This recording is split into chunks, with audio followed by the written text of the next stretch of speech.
Before we begin, take a quiet breath and let yourself step into a house where silence has waited for many years. This is a story about grief, memory, and the slow courage it takes for a family to face the truth it once locked away. Now, let us enter Emil's kitchen, where 2 bowls are used every evening, and a 3rd bowl waits in the dark. Some families do not break because love disappears. They break because grief enters the house quietly, sits down at the table, and no one dares to ask its name. For 8 years, Clara had lived with 2 things no child should have to understand: an empty chair beside the kitchen window, and a father who always set the table for 2 while remembering 3. Her mother, Madeleine, had left on a rainy night. Her father, Emile, had stayed. And between the one who vanished and the one who remained, Clara grew up believing that perhaps she had been the reason love was not enough. This is not a story about easy forgiveness. It is a story about a locked room at the end of a hallway, about an unfinished recipe in an old notebook, about a child named Samuel, whose name was hidden for too long, and about a 3rd bowl waiting in the back of a cupboard.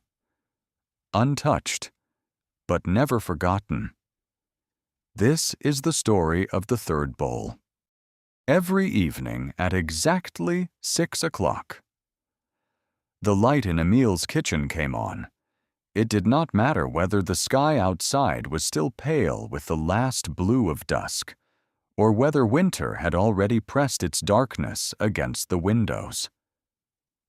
Emile always reached for the small switch beside the cabinet, and the yellow light always spilled over the same things: the old wooden table, the 2 chairs, the cupboard with chipped paint, and the empty place beside the window.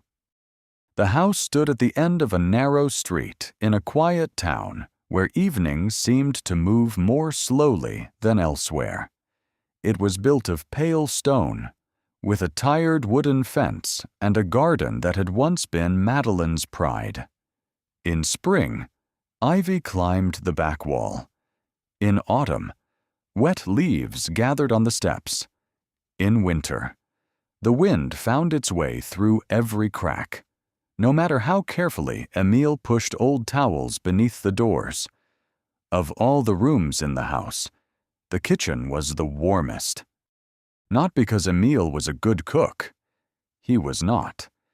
He could repair a pocket watch so delicate that most men would be afraid to touch it. He could hear one uneven tick and know which spring had weakened, which screw had loosened, which tiny wheel had slipped out of place. In his shop, his hands were patient and precise, but in front of a stove, those same hands became helpless. He burned onions. He forgot salt. He boiled potatoes until they gave up their shape entirely. His soups were too thin when he was tired, and too thick when he tried too hard. Once, on Clara's 10th birthday, he baked a chocolate cake. When he took it out of the oven, the middle had collapsed so badly that it looked like a small planet after a storm. Clara ate 2 slices anyway. She smiled at him with a kindness far too old for her face. That was when Emile understood something he had never wanted to understand. Some children do not grow up because time passes. They grow up because they learn too early how to be gentle with the sadness of adults. Clara was 12 now, almost 13. She had long brown hair that Emile usually tied low at the nape of her neck because he did not know how to braid it. Her eyes were gray-blue, like a river after rain. They were Madeleine's eyes. Everyone in town knew it, though no one said so in front of Emile. For 8 years, Clara had lived in that house with an empty chair and questions no one had fully answered. Every afternoon, she came home from school, left her bag at the foot of the stairs, washed her hands, and sat at the kitchen table to do her homework. A meal cooked, or tried to, around them. The house filled with ordinary sounds, the scratch of Clara's pencil, the clatter of a pot, the rain tapping on the porch roof, and the uneven ticking of the old clock above the sink. That clock had belonged to Madeline. Emile had repaired it years ago, when Madeline still laughed in the kitchen, still hummed while chopping vegetables, still opened the window on rainy days so the smell of basil and wet earth could drift inside. Now the clock ran slow. Emile knew how to fix it. Of course he did. But he never had. There were things in that house he allowed to remain broken, not because he had forgotten, and not because he was lazy, but because if he fixed them properly, he feared some part of the past would be corrected too, folded away, forced to end. At 6:30, Emile opened the cupboard. He took down 2 bowls, a white bowl with a small chip on the rim for himself, a blue bowl with tiny flowers painted around the edge for Clara. Then his hand stopped. Behind Clara's bowl, half hidden in the dark, sat the third one, cream-colored, with a thin blue line around the rim, Madeline's bowl. For years, Emile had told himself he kept it because it belonged to the set, because throwing it away would be wasteful, because Clara might want it one day, because a house should not be emptied too quickly of the person who once made it warm.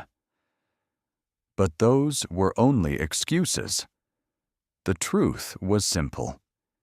He could not put it away. On some evenings, his fingertips brushed the rim before he realized what he was doing. Just one light touch.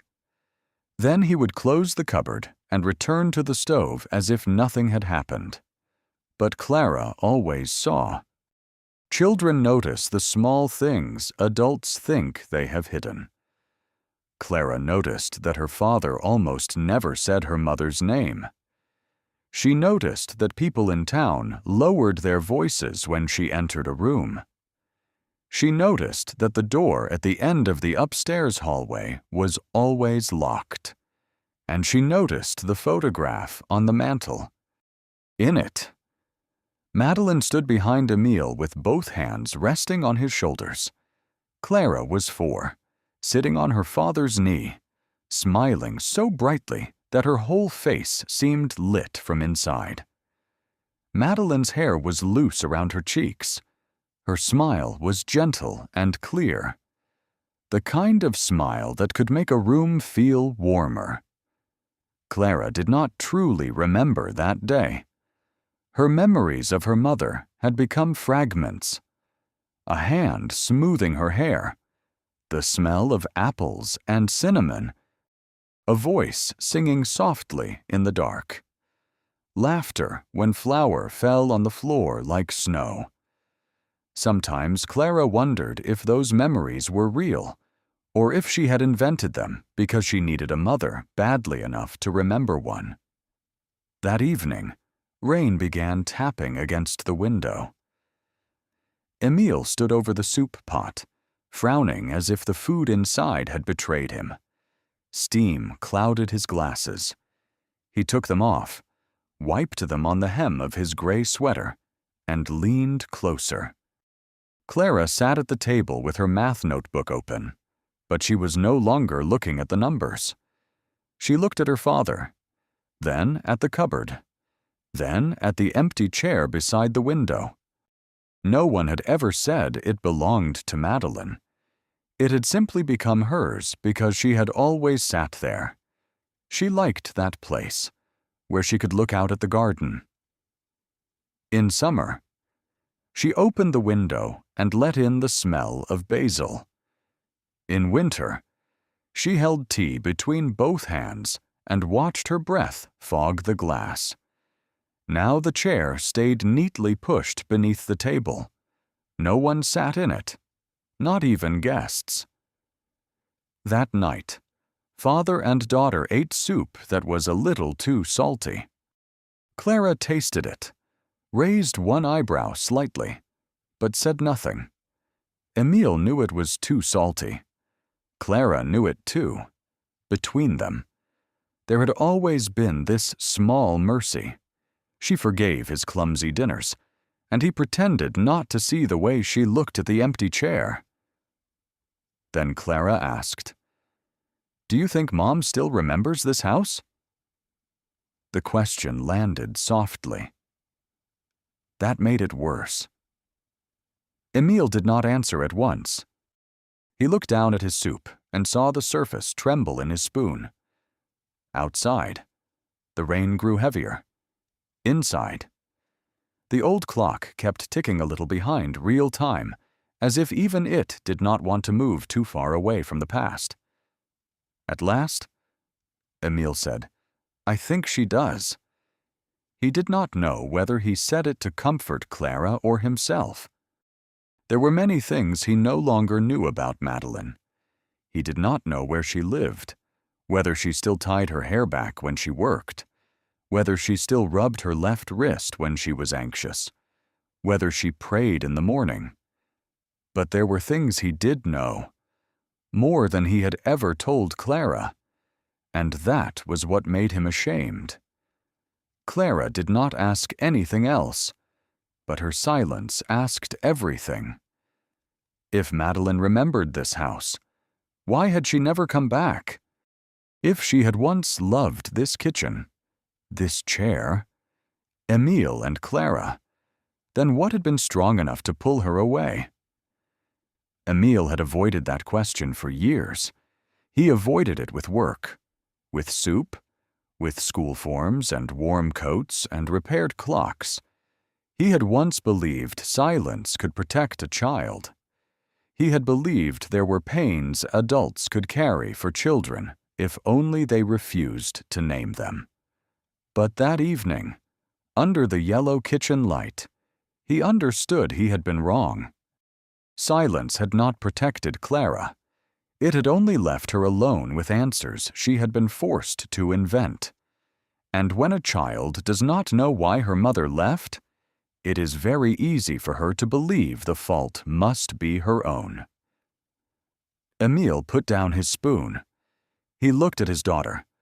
Clara sat very straight, her lips pressed together, her eyes trying hard to remain calm. In that moment, Emile no longer saw only a 12-year-old girl.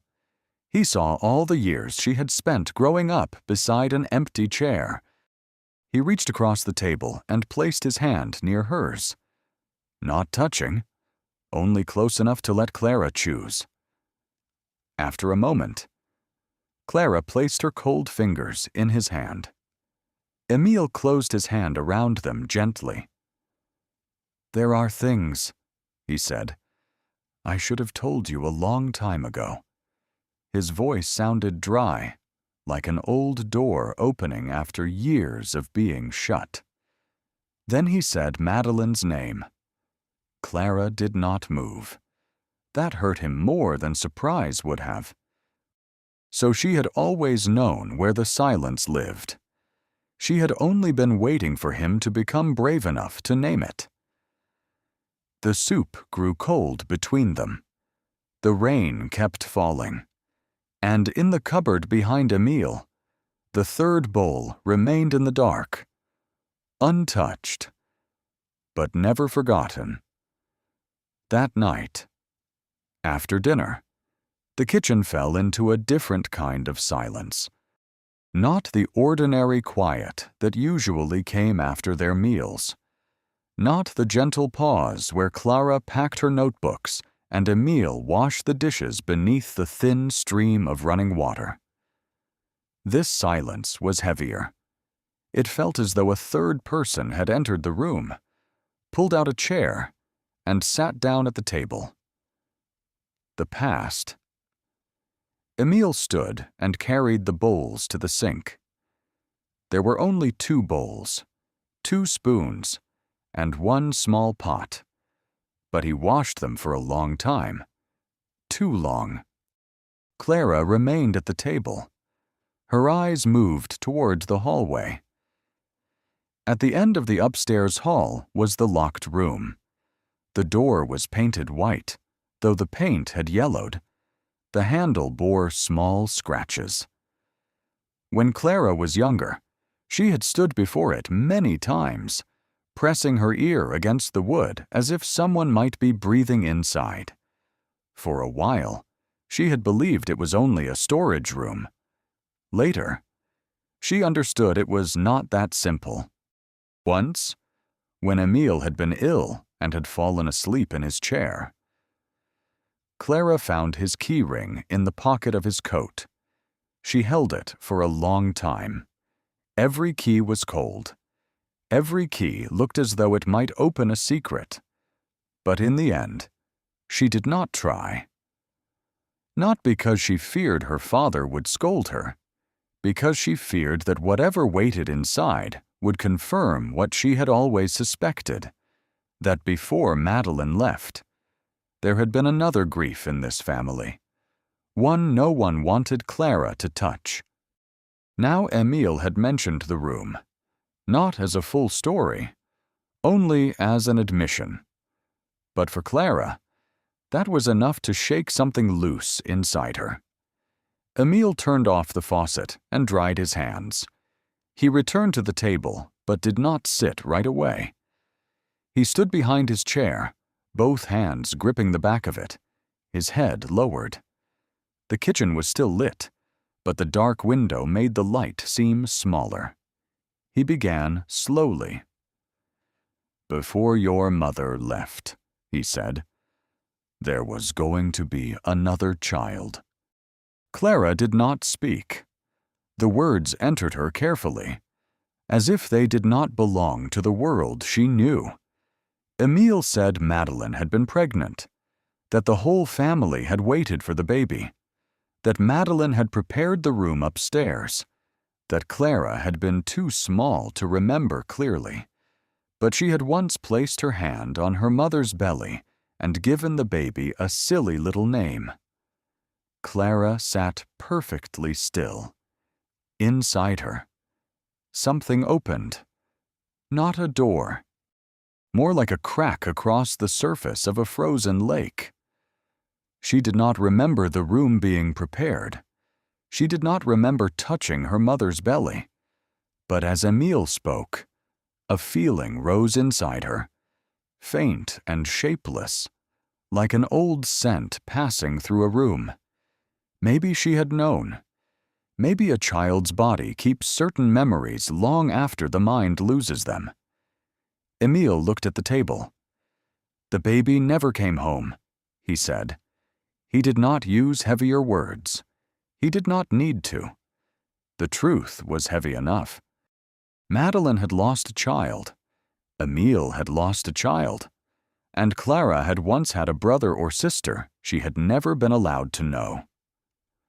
For a long while, Clara felt nothing. Then the emptiness arrived. It was strange to miss someone she did not remember. Stranger still to feel grief for a life that had only touched hers as a promise. But the grief was there, quiet and cold, placed beside the older emptiness her mother had left behind. Emil said that, after it happened, Madeline changed. She stopped singing in the kitchen. She stopped opening the window. Some days, she sat for hours with one hand resting on her stomach, though the baby was no longer there.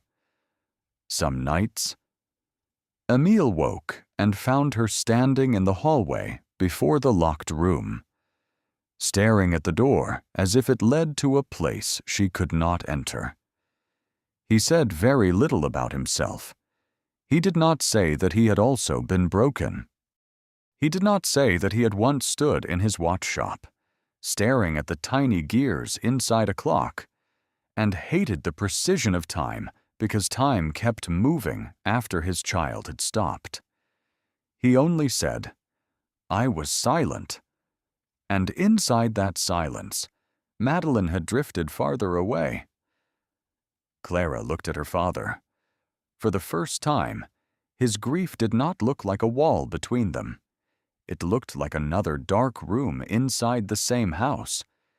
He had lost someone too. Because he had stayed. Because he had kept cooking. Because he had picked her up from school and made sure she had clean clothes and warm shoes. Clara had forgotten that staying did not mean a person was not broken. She wanted to ask many things. Why did Mom leave me? Why didn't you stop her? Why didn't you tell me? Why did the baby who never came home matter more than the child who was still here? But the questions crowded in her throat until none of them could become words. At last, she asked, "Is that why she left?" Emile looked toward the cupboard. Behind the wooden door, Madeline's bowl still waited. "It was part of it," he said. "A very large part." He told Clara that Madeline had begun to believe she no longer knew how to be a mother, that she feared her sadness would hurt Clara, that she wanted to leave for a little while, to pray, to find peace, to ask God to teach her how to forgive herself. But a little while became too long, Emile said. His voice broke on the last word. Clara listened. Inside her, pity and anger collided. She felt sorry for the mother who had been in too much pain to stay, but she was also angry at that same mother for letting a child grow up beside an empty chair. She felt sorry for her father, who had carried the house alone. But she was angry with him too, for keeping the secret so long, for allowing her to blame herself for years. Sometimes family love does not disappear. It is simply buried beneath so many unsaid things that no one recognizes its shape anymore. That night, Clara did not cry in front of Emile. She stood, closed her math notebook, and said she wanted to go upstairs. Her voice was calm, too calm. Emile did not stop her. Some truths, once spoken, need a private darkness where the person who hears them can learn how to breathe beside them. Clara climbed the stairs. Each wooden step creaked beneath her feet. When she reached the end of the hallway, she stopped in front of the locked room. This time, she did not press her ear to the door. She did not touch the handle. She only stood there and looked at it. Now she knew there was more inside than old furniture. Inside was a child who had never grown up. Inside was the grief that had taken her mother away. Inside was the silence that had turned her father into a man who washed 2 bowls every night, but never forgot the third. Downstairs, Emile remained alone at the kitchen table. He did not turn on another light. He did not fix the slow clock. He only sat there, in the rain and the uneven ticking, looking toward the staircase where Clara had disappeared. For the first time in years, he had opened a door, but he knew what waited behind it was not relief. It was only the beginning. The next morning, the house woke beneath a gray sky. The rain had stopped, but the air still carried its dampness. Thin lines of water clung to the kitchen window. In the garden, the old apple tree stood black and still, its branches holding small drops of rain like tears that had not yet fallen. Emile had gotten up earlier than usual. When Clara came downstairs, she found him standing at the stove, trying to toast bread. The faint smell of burning filled the kitchen. He turned when he heard her. His face looked tired. His sweater collar sat crooked. His hair had not been properly combed. There were shadows beneath his eyes, as if the night had pressed its fingers there and refused to let go. Still, he tried to smile. It was a poor smile. Awkward. Fragile. Almost apologetic. Clara sat at the table. Neither of them mentioned the night before. Emile placed a slice of toast in front of her. One edge was black. Clara picked up the knife, scraped the burned part onto the plate, and ate slowly. On another morning, she might have teased him. This morning, she said nothing. The silence between them was no longer the old silence. It was not exactly colder, but it was deeper. Like a well whose lid had finally been lifted, leaving both of them aware of how much darkness still waited below. Emile sat across from her. He wanted to ask if she was all right, but the question felt too small. No one was all right after learning that they had once had a sibling no one spoke of. No one was all right after discovering that the absence of a mother had roots buried much deeper than they had imagined. So Emile only sat there. Clara ate half the toast and set it down. Her eyes moved toward the cupboard. Emile noticed. He knew she was thinking of the third bowl. Then her eyes moved lower, toward the bottom drawer beside the oven. It was a drawer that was rarely opened. Emile kept old kitchen towels there, a few baking pans, some ribbons, and things Madeline had once used. Clara had seen the drawer many times, but she had never searched through it. That morning, the drawer seemed different. Maybe because one truth had already been spoken. Maybe because once one door inside a house opens, the others no longer know how to remain still. After breakfast, Emile went into the front room to open his watch repair shop. The shop was attached to the house, separated from the kitchen by a narrow door. On Saturday mornings, customers often came early. Someone carrying a wall clock, someone with a pocket watch inherited from a father, someone who only needed a worn strap replaced. The bell above the shop door rang. Clara stayed in the kitchen. She cleared the plates, wiped the table, and listened to her father's voice in the front room. Calm, polite, steady. The voice of a man who knew how to repair other people's time. Then Clara turned towards the drawer. Her hand rested on the white ceramic knob. Part of her wanted to stop. She knew there were things adults put away because children were not meant to find them. But another part of her, larger and more wounded, believed those things belonged to her too.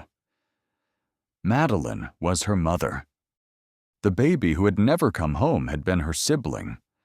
The silence had lived inside Clara's childhood. So the truth belonged to her. She pulled the drawer open. Inside were folded kitchen towels, yellowed with age, a round metal cake pan, an old wooden spoon, a few faded ribbons, and underneath everything, there was a notebook covered in pale green fabric. Clara knew what it was before she touched it. Madeline's recipe book. She lifted it carefully, as if it were something injured. The cover was soft, worn at the corners, with faint traces of flour caught in the fabric. When Clara opened it, a delicate scent rose from the pages. Old paper, vanilla, perhaps only memory, but her throat tightened. The first pages were filled with Madeline's handwriting, soft, slanted, familiar in a way Clara could not explain. Pumpkin soup, apple tart, chicken stew with white wine, milk bread, apricot jam, warm milk with honey. The recipes were simple, but in the margins, Madeline had written small notes, not only cooking notes, life notes, beside the rainy day soup. She had written, "Clara likes this when the weather is cold. Cut the carrots very small, or she will push them to the edge of the bowl." Clara touched the line with her fingertip. She did not remember doing that. But something warm and painful rose in her chest. There had been a time when her mother had watched her closely enough to know she hated carrots cut too large. There had been a time when Madeline had kept those tiny things in her heart. On the apple tart page, another note said, "Emile says he does not like sweets. This is untrue. He always eats the crisp edge when he thinks no one is looking." Clara smiled, only for a second. That was exactly like her father, still pretending not to want what made him soft. She turned more pages. Some were stained with flour. Some had fingerprints. Some recipes were crossed out and corrected several times. One page held a shopping list: butter, milk, green apples, flour, dried lavender. The notebook was not only a recipe book, it was a kitchen still alive. The sound of a knife against a cutting board, steam on the window, Madeline calling Clara to wash her hands before dinner. All the things that had disappeared from the house were still resting between those old pages. Near the end of the notebook, Clara stopped. There was an unfinished recipe. At the top, Madeline had written, "Honey cake for the day. The baby comes home." Beneath it, only a few ingredients had been listed: flour, eggs, honey, warm milk, orange zest. Then the writing stopped. There were no instructions, no baking time, no note in the margin, only a wide blank space, empty enough to hurt. Clara stared at the page. She imagined Madeline sitting at this very table, one hand resting on her stomach, writing a recipe for a day she believed would come, a day when the baby would be born, a day when the house would hold another cry, another cradle, another small bowl, another name. Madeline had prepared for joy in the way she knew best, with food, but the recipe stopped, like the baby, like the singing, like this family. Clara kept turning the pages, more slowly now. Tucked into the back cover was an envelope. It had not been sealed. Its edges had yellowed. There was no address on the front, only one handwritten name: Emile. Clara's hand trembled. She knew she should not open her father's letter, but seeing Emile's name did not make her feel like an outsider. If the letter was about Madeline, about the baby, about why her mother had left, then it was about Clara too. The truth had been kept from her for too long. She looked toward the shop door. Emile was still speaking with a customer. Clara opened the envelope. Inside was a folded sheet of paper. Madeline's handwriting appeared, softer than in the recipe book, but shakier too. Clara read the first lines. "My dear Emile, I am sorry. I have tried to stay inside this house as the woman you remember, but I no longer know where she has gone. Every morning, I wake beside you and I tell myself I will be better today. I will make breakfast. I will smile at Clara. I will open the window. I will not think of the room upstairs. But grief follows me before I even leave the bed. Clara stopped reading. Her heart had begun to beat so hard that the words blurred. She took a breath and continued. When I look at Clara, I love her so much it hurts. That is the part I cannot explain. I love her. I love her more than my own life. But sometimes her little hands, her voice, her laughter, they remind me of the child I could not bring home. And then I hate myself.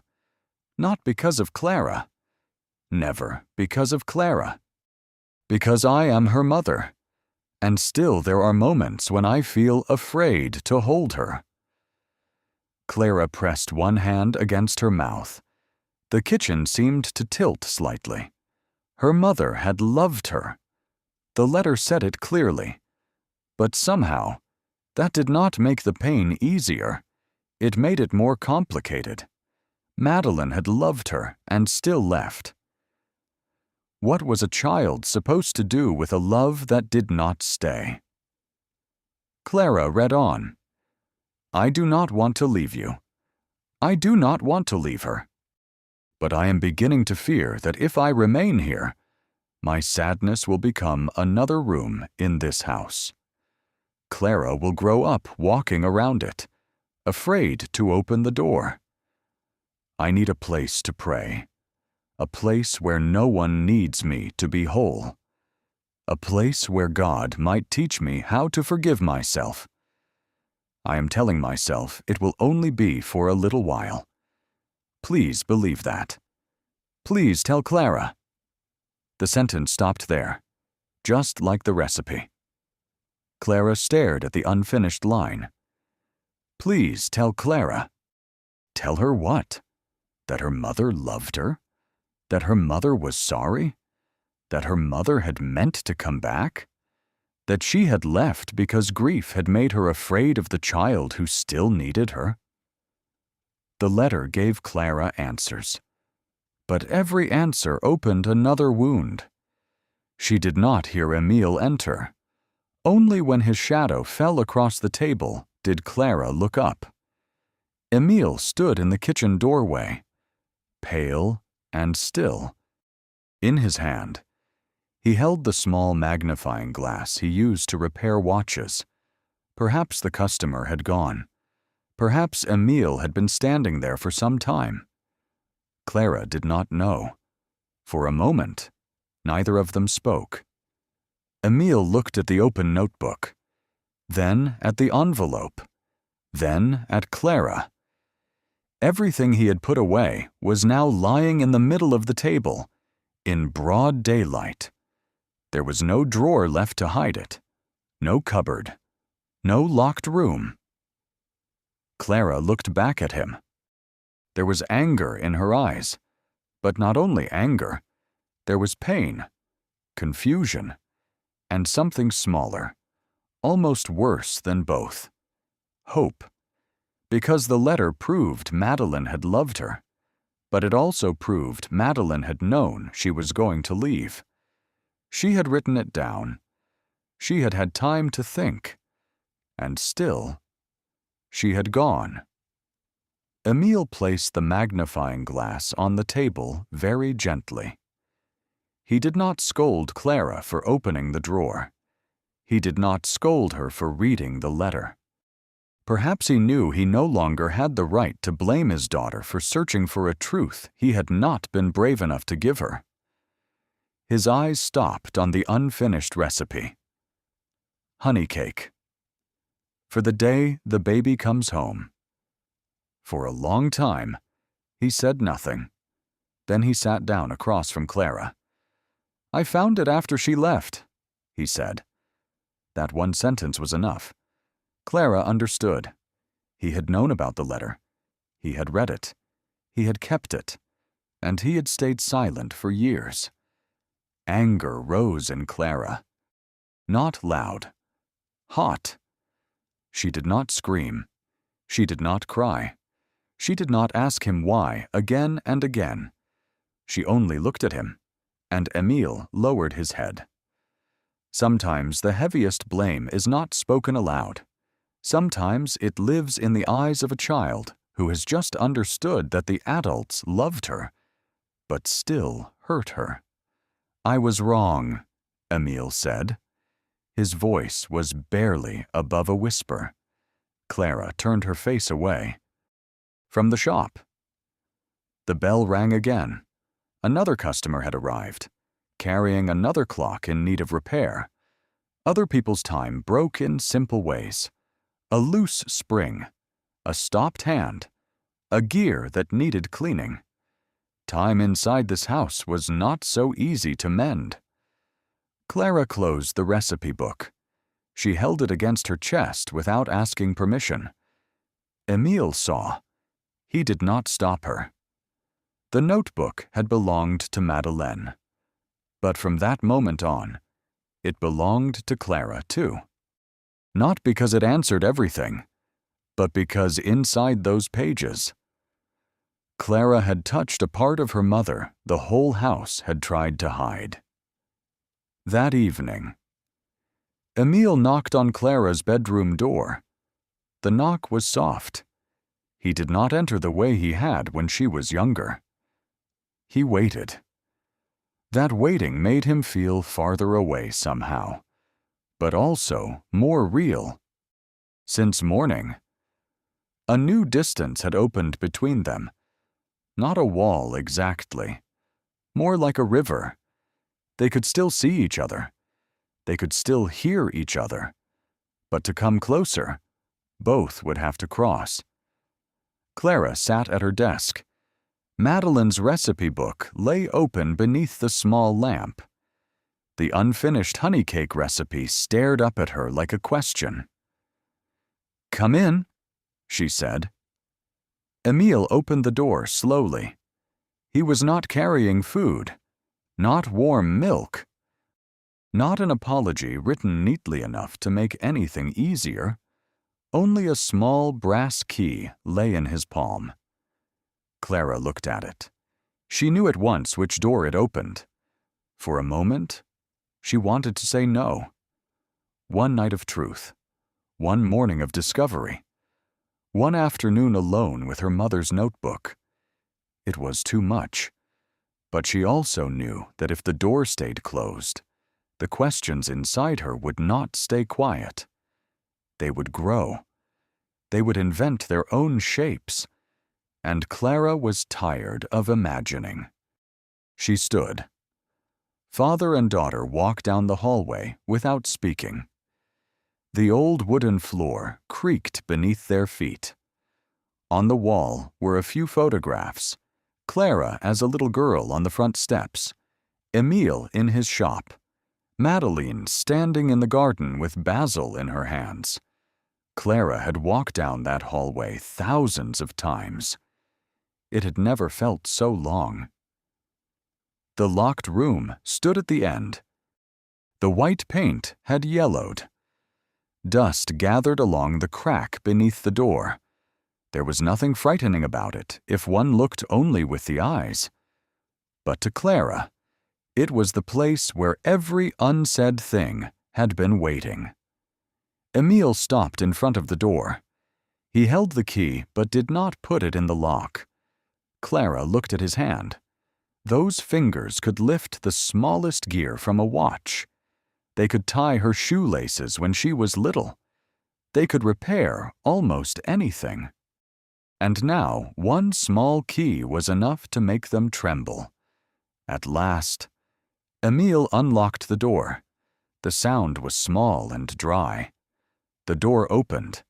The air inside was colder than the rest of the house. Not winter cold, but the cold of a place where no one had lived for a long time. Emile reached for the switch. The light flickered, then came on. Clara stood in the doorway. The room was not frightening. That made it worse. It was only sad. Terribly sad. Beside the window stood a small wooden cradle. A few stars had been carved into its side by hand, uneven but careful. Against the wall was a low white cabinet. On top of it sat things that had never been used: a cream-colored teddy bear, a wooden rattle, a pair of newborn shoes so tiny Clara could hardly believe feet could fit inside them. On a chair lay a pale yellow knitted blanket, folded neatly. In the corner sat a cardboard box. Everything was small, and the smallness hurt. Clara stepped inside. Dust rose in the light. Outside the window, evening had begun to fall. The bare branches of the apple tree brushed the glass. She approached the cradle and placed her hand on the wooden rail. The stars rose beneath her fingertips. She imagined Emile carving them at night while Madeleine slept. She imagined Madeleine standing beside him, one hand on her belly. She imagined herself as a little girl running into the room, asking when the baby would come. She did not know whether these were memories or inventions. In that room, the difference no longer seemed clear. Emile remained near the door. Perhaps the room was still too full for him, full of cries never heard, full of evenings when he had not opened the door, full of Madeleine standing before the cradle, so silent he had once thought that if he touched her, she might shatter. Clara opened the cabinet.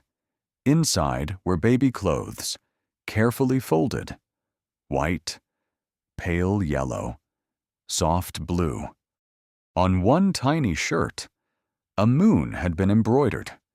Clara lifted it. The fabric was almost weightless. Someone had once been waited for with this shirt. Someone had once had a place in this house before he was even born.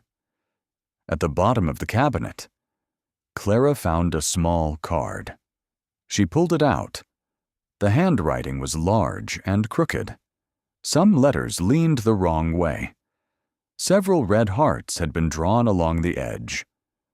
Clara recognized the handwriting as her own, though she did not remember writing it. "I am waiting for you. I will let you borrow my rabbit.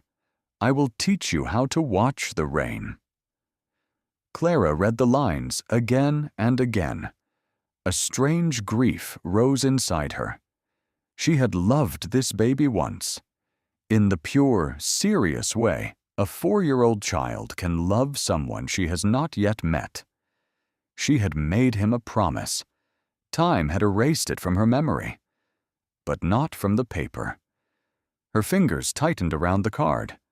Emile saw, but did not speak. This was no longer only his story. It was Clara's, too. In the cardboard box, there were children's books, a small blanket, and a wooden box. The wooden box was not locked. Clara opened it. Inside lay a faded ultrasound picture, a tiny hospital bracelet, and a folded sheet of paper. Emile took one step forward, then stopped. Clara looked at him. He gave a slight nod. She unfolded the paper. Only a few lines had been written.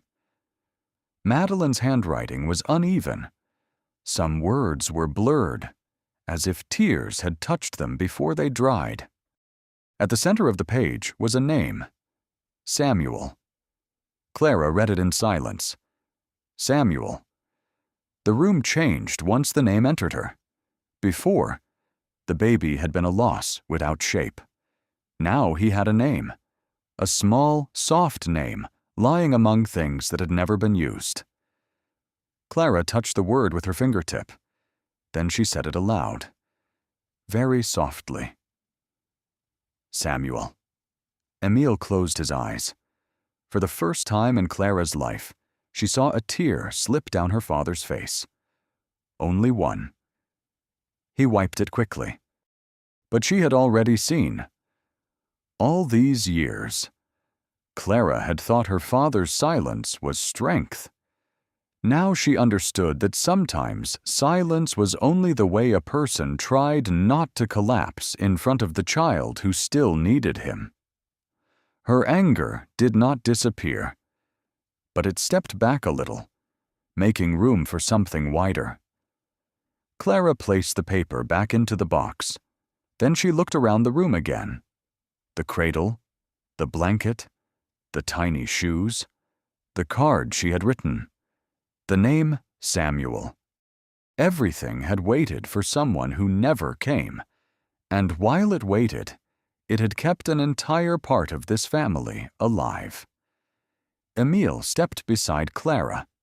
Together, they stood before the empty cradle. There was no child there, only a small mattress covered in white fabric, clean in a way that hurt. "I should have told you," Emile said. "Yes," Clara answered. The word was quiet, but it did not forgive him. Emile nodded. No defense, no excuse, only a nod, like a man finally accepting a sentence he had known was coming. Clara looked back at the cradle. She thought of Madeleine, the mother who had lost one child, and, in her pain, left the child who remained. She thought of Emile, the father who stayed but locked everything away. She thought of herself, the girl who had grown up between two absences, one person gone from the house, and one person gone into silence. She did not know whom to forgive first. She did not even know if she wanted to forgive at all. But at least now, the grief in this house had a name. Samuel. Clara walked to the window. The curtains had been closed for years. They were heavy with dust and time. She pulled them open. Gray evening light entered the room. It was not much, but it was enough. Enough to touch the cradle. Enough to touch the folded blanket. Enough to make the dust rise like memories waking. Emile stood behind her, unable to speak. Clara looked out at the garden. On the branches of the old apple tree, drops of rain still clung faintly to the wood. She could not forgive yet. She could not understand everything yet. She could not think of Madeleine without pain. But she knew one thing. This room should not stay locked. Not as if Samuel had never existed. Not as if Madeleine had never suffered. Not as if Emile had never failed. Not as if Clara had never had a brother. A family cannot heal by locking the door. That evening, when father and daughter left the room, Emile did not lock it again. He held the key in his palm for a long time. Then he placed it on the small table in the hallway. It was a simple act. Almost nothing. But to Clara, it was the first time in years that the house had stopped pretending one part of itself did not exist. Downstairs, the old clock still ran slow. The third bowl was still in the cupboard. Madeleine was gone, but something had changed. Not peace, not forgiveness. Only a small crack in the wall of silence. And through it, at last, the truth had begun to enter. For several days after Samuel's room was opened, the house became strangely quiet. Not the old quiet. That silence had been heavy, locked, full of things no one dared to touch. This new silence was different. It was raw. It was the silence of a wound after the bandage has finally been removed. Emile no longer locked the room at the end of the hallway. Each morning, when Clara passed it on her way downstairs, she saw the door slightly open. Sometimes she only glanced inside. Sometimes she stopped for a moment and looked at the cradle, the folded blanket, the pale light falling across the floor. She did not go in every day, but knowing that she could mattered. At dinner, Emile still set out 2 bowls, the white one for himself, the blue one for Clara. The third remained in the cupboard. But now, when his hand paused near it, he no longer pretended nothing had happened. Clara saw. Emile saw that she saw. Neither of them spoke of it. Not yet. There are truths that enter a house like guests after a long journey. They do not immediately sit down.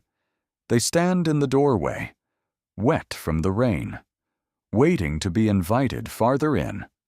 One evening, almost a week after Samuel's name had been spoken aloud, Clara came downstairs with Madeline's recipe book in her arms. Emile was at the stove, stirring something that looked uncertain. Clara placed the notebook on the table. "I want to know where she is," she said. Emile's hand stopped over the pot.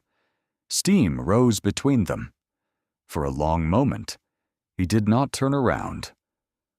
Clara waited. She had grown tired of chasing answers through drawers, cupboards, and locked doors. This time, she wanted the truth while standing in front of him. When Emile finally turned, his face looked older.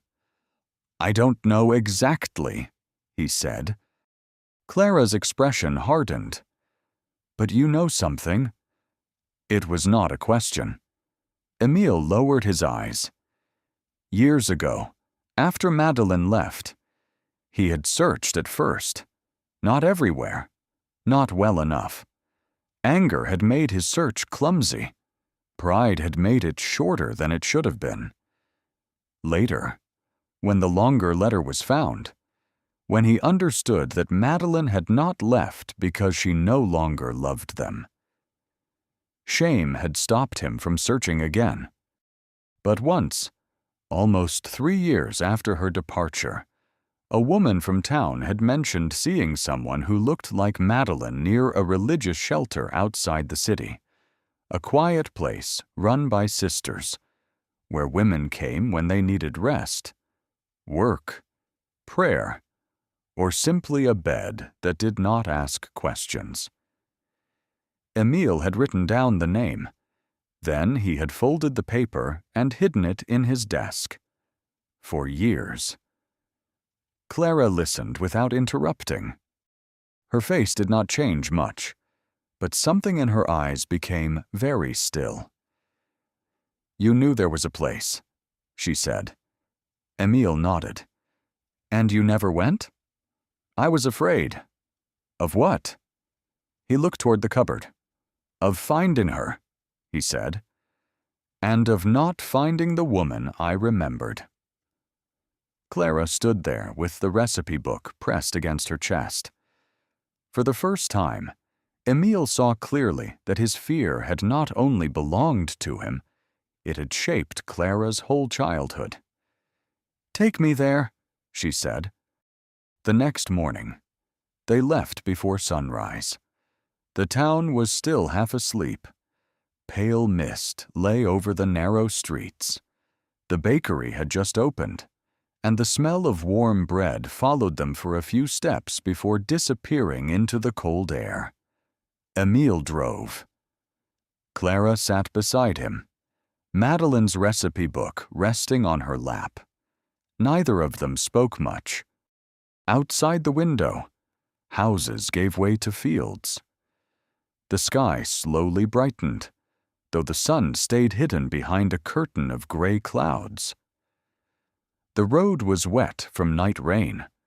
Every so often, the car passed a line of trees, their bare branches reaching upward like hands that had forgotten what they were asking for. Clara looked down at the notebook.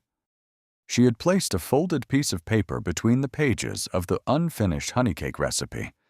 On it, she had written the ingredients again in her own handwriting: flour, eggs, honey, warm milk, orange zest.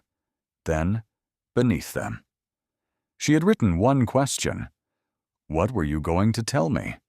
She did not know if she would ask it. She did not know if she wanted the answer. The religious shelter stood on the edge of a small village, beside an old stone chapel and a garden bordered by low walls. It was not grand.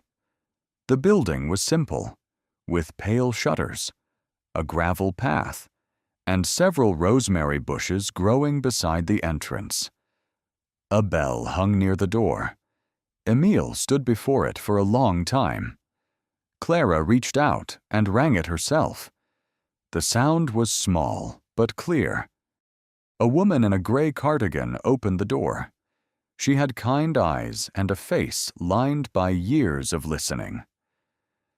When Emile said Madeleine's name, the woman's expression changed, not with surprise, with recognition.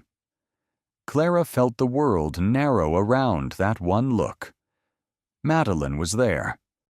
The woman led them through a quiet hallway. The shelter smelled of soap, old wood, and soup cooking somewhere far away. Through an open door, Clara saw a few women folding sheets. In another room, someone was arranging flowers beside a small statue of Mary. Everything was plain, clean, gentle. But Clara's heart was beating so hard she could barely hear her own footsteps. They were asked to wait in a small visiting room. There were 3 wooden chairs, a round table, a window looking out onto the garden. Emile remained standing. Clara sat, then stood again, then sat once more. She hated herself for trembling. She hated that part of her still wanted to see her mother. She hated that another part wanted to leave before the door opened. Then footsteps approached.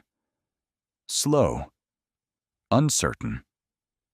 The door opened. Madeleine stood there. For a moment, no one moved. She was older than in the photograph. Of course she was. Her hair, once dark brown and loose around her face, was now tied back simply, with a few silver strands near her temples.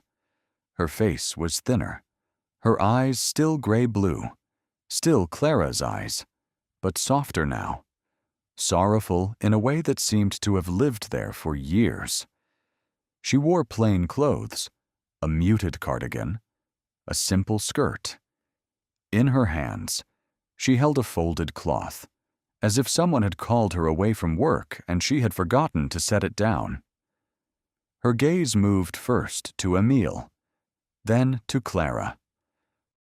The cloth slipped from her hands onto the floor. "Clara," she whispered. The name did not sound like a greeting. It sounded like a prayer that had finally been allowed to leave her mouth. Clara had imagined this moment many times. In some versions, she ran into Madeleine's arms. In others, she shouted. In the cruelest ones, she turned away and made her mother feel what abandonment felt like. But now that Madeleine was standing before her, Clara did none of those things. She only looked. This was her mother. Not the photograph, not the silence, not the bowl, not the unfinished sentence in the letter. A woman, thin, tired, real. Madeleine took one step forward, then stopped herself. Perhaps she had understood that she no longer had the right to decide the distance between them. Emile spoke first. "Madeleine." His voice broke around her name. Madeleine looked at him as if the sound had wounded her and comforted her at the same time. "I'm sorry," she said. The words came quickly, too quickly, as if she had carried them for 8 years and they had been waiting at the edge of her lips. "I'm so sorry." Clara's hands tightened around the recipe book. "You wrote that before," she said. Madeleine turned to her. Clara opened the notebook and placed it on the table. The unfinished recipe faced upward. Honey cake for the day. The baby comes home. Madeline's face changed. All the blood seemed to leave it. She reached toward the page, but did not touch it. "I found it," Clara said. "I found the letter too." Madeline closed her eyes. When she opened them again, there were tears in them. "I wanted to come back," she said. Clara almost laughed, not because it was funny, because the sentence hurt too much to enter gently. "But you didn't." Madeline nodded. No defense, no excuse, only a nod. "No," she said. "I didn't." The room became very still. Outside, the garden was wet with morning light. Somewhere in the shelter, dishes clinked softly. Life continued in small sounds, indifferent to the fact that one child was finally sitting across from the mother who had left her. Clara looked at Madeline's hands. They were thinner than she expected. The left thumb rubbed the inside of the wrist, just as Emile had once said. "I thought you forgot me," Clara said. Madeline shook her head. The movement was small but immediate. "Never. You never wrote. I wrote many letters. Where are they?" Madeline looked down. "In a box." Clara's eyes burned. "So you wrote them, but you kept them." Madeline pressed a hand to her mouth. "I was ashamed." Clara's voice sharpened. "I was a child. I know. I waited. I know. You left me with a chair no one sat in and a father who didn't know how to talk." Emile flinched, but he did not look away.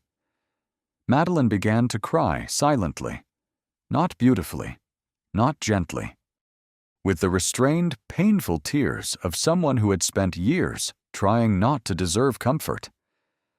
"I thought," Madeline said, "that if I came back broken, I would hurt you more." Clara stared at her. "You hurt me by not coming back." Madeline nodded again. "Yes."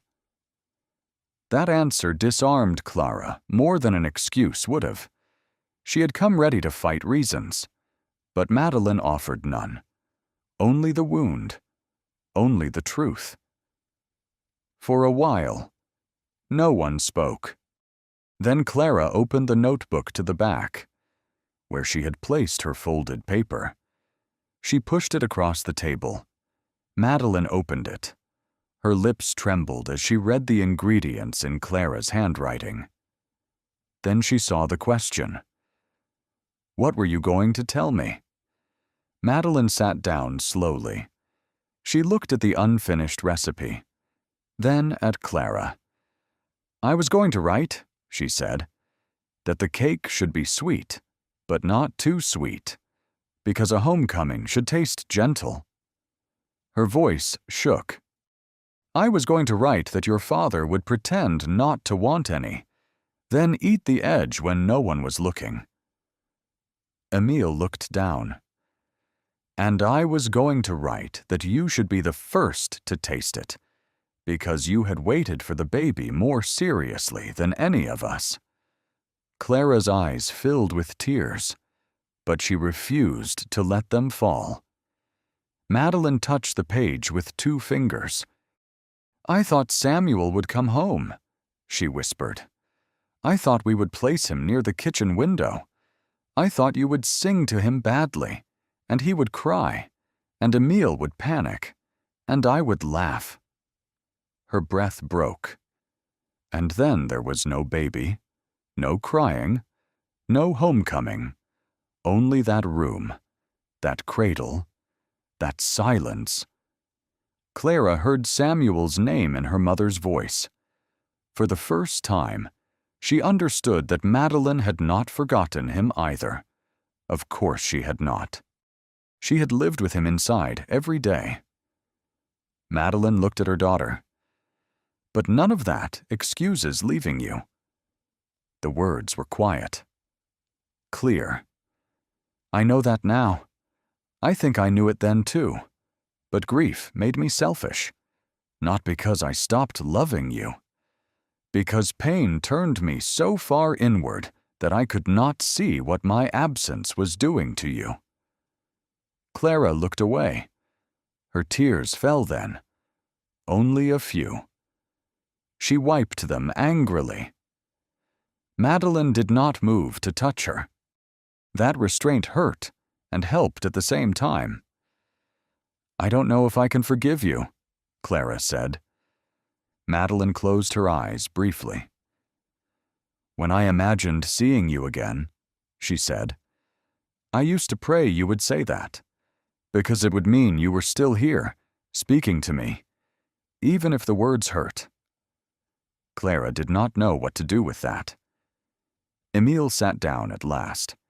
He looked at Madeline across the table, then at Clara. "I failed both of you," he said. Clara turned to him. Emile's voice was low. "I stayed, but I hid everything. I thought staying was enough. It wasn't." Madeline looked at him with grief. "I left you alone with it." "Yes," Emile said. "No anger, only fact. And I let that loneliness become Clara's childhood."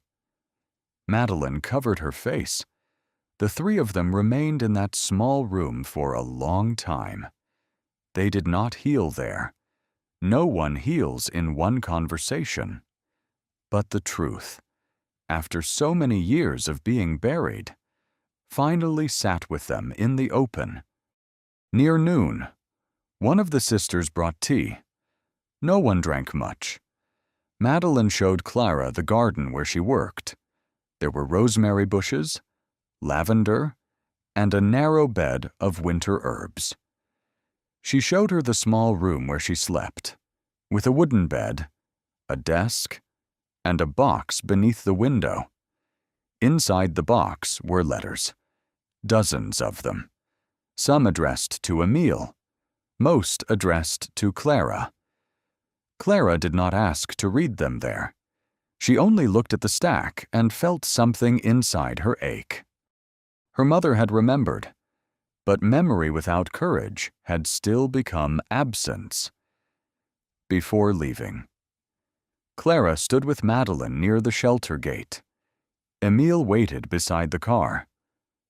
For a moment, Madeline looked as if she wanted to say something large enough to repair the years, but perhaps she knew there were no words that large, so she said only, "May I write to you?"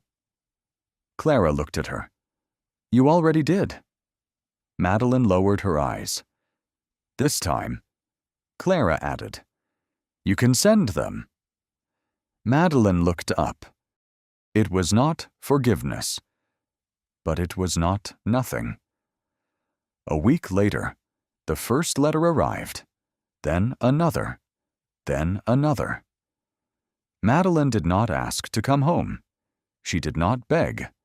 She wrote about the garden, about the chapel bell, about the women at the shelter, about the first winter after Samuel, about the letters she had written and hidden because shame had been stronger than courage. Clara read some, ignored others, answered none at first. Then, one evening, she took out a sheet of paper and wrote only one line. I remember the room now. She placed it in an envelope before she could change her mind. After that, time did not become easy, but it began to move. Emile fixed the kitchen clock, not all at once.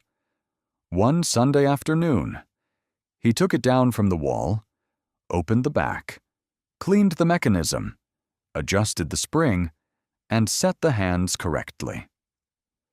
Clara watched from the table. When he hung it back above the sink, the ticking sounded different. Not louder, only steady. Madeline came to the house in early spring, not to stay, only to visit. She arrived with a small bag in her hands and stood at the gate for several minutes before finding the courage to open it. Clara saw her from the upstairs window. For a moment, she was 4 again, waiting for a mother whose face had blurred in memory. Then she was 12, almost 13, and she remembered everything that had happened in between. She went downstairs. Emile opened the door. Madeline stood on the step. The garden smelled of wet soil. Tiny green shoots had begun pushing through the earth near the apple tree. The sky was pale, washed clean after rain. Madeline did not step inside right away. "May I?" she asked. Emile moved aside. Clara stood at the end of the hallway. Mother and daughter looked at each other. No one embraced. Not then. Madeline entered slowly. The house seemed to hold its breath. She looked at the staircase, the mantel, the kitchen doorway. Every object seemed to recognize her before anyone knew what to say. When they reached the kitchen, Madeline stopped. The room was smaller than she remembered, or perhaps grief had made it larger in her mind. The old table was still there, the cupboard too, the window looking out onto the garden, the chair beside it. Her chair. She did not sit. Instead, she looked at the clock above the sink. "It's working," she said softly. Emile nodded. "I fixed it." Madeline looked at him. After all these years, that sentence meant more than it seemed to. Clara placed Madeline's recipe book on the table. "I tried to finish the honey cake," she said. Madeline looked at her. "I didn't bake it," Clara added. "I just wrote the instructions." She opened the notebook. Under Madeline's unfinished list of ingredients, Clara had written in smaller, careful handwriting. "Mix slowly. Do not rush. Let the milk warm first. Add honey last. Bake until the house smells like someone is trying to come home." Madeline read the words. Her lips trembled. "That is better than what I would have written," she said. Clara looked away. "I don't know about that." Emile opened the cupboard. For a second, his hand hovered in the familiar place. Then he took down the white bowl, the blue bowl, and finally, the cream-colored bowl with the thin blue line around the rim. Madeline saw it. One hand rose to her mouth. Emile placed the third bowl on the table, not in front of Madeleine, not yet, only on the table, between them. The gesture was small, but the room changed around it. For 8 years, the bowl had waited in the dark. Now it stood beneath the kitchen light, empty, clean, present. Clara looked at it for a long time.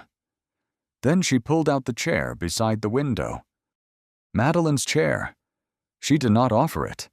She only pulled it out. Madeline understood the difference. She sat down slowly, as if the chair might vanish beneath her. Emile served soup. It was still too salty. Clara tasted it, and, for the first time in a long while, made a face. Madeline noticed. So did Emile. For one brief second, something like laughter moved through the kitchen. It did not erase anything. It did not bring Samuel back. It did not return Clara's childhood. It did not make Madeline innocent, or Emile blameless, or the years less long. But it was there, small, human, alive. They ate quietly. Sometimes Clara looked at Madeline. Sometimes Madeline looked at Clara and quickly looked away, afraid of asking too much from a child she had already asked too much of by leaving. Emil sat between them, older, softer, no longer trying to hold the house together by silence alone. Outside, rain began again. A gentle spring rain this time. Not the kind that hides footsteps in the night, the kind that makes the garden ready to grow. After dinner, Clara stood and carried the bowls to the sink. 3 bowls, her blue one, Emil's chipped white one, Madeleine's cream-colored one. She washed them slowly. When she finished, she dried the 3rd bowl and held it for a moment. Then she did not put it in the back of the cupboard. She placed it on the lower shelf, beside the others. Easy to reach. Madeleine saw. She said nothing, but tears slipped down her face. Later that evening, Madeleine did not stay the night. Clara was not ready. Madeleine did not ask. At the door, she looked at her daughter. "Thank you for letting me come," she said. Clara nodded. Her face was serious. "You can come again," she said. Madeleine closed her eyes as if the words had touched something too tender to bear. Emil walked her to the gate. Clara stayed in the doorway. The rain fell softly between them. Madeleine turned once before leaving. For a moment, Clara saw not only the mother who had left, but the woman who had been too broken to find her way back. It did not make everything right, but it made the story larger than abandonment. Clara raised her hand. Only a little. Madeleine raised hers too. Then she walked away down the wet street. This time, Clara knew where she was going. This time, the door had not closed forever.